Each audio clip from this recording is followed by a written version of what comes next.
Ega Attila ei peagi olema nüüd millegi poolest erinev ettevõtmine, kui on meie varasemad ooperiprojektid olnud. Kahtlemata ta tuleb erinev ja tuleb ka erilisem, igaüks on omamoodi.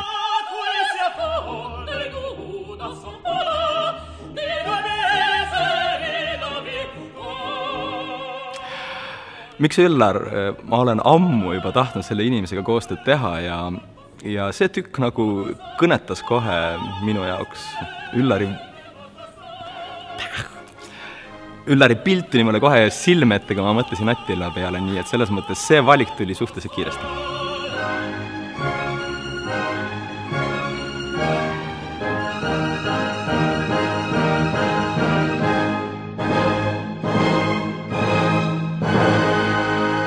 Attila on kahtlemata väga eriline ooper. See on harva mängitav, väga hea ooper.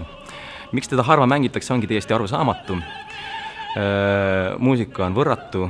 Artistid, kes meil seda esitama hakkavad, on suurepärased. Kaunase ooperiteater, kes tuleb siia oma koori ja orkestriga. See teeb sellest ooperiprojektist erineva, võrreldes meie eelmiste ooperiprojektidega. Nii et ma arvan, et põhjust erinevusteks ja erilisuseks on küllaga. Tuli! Tuli!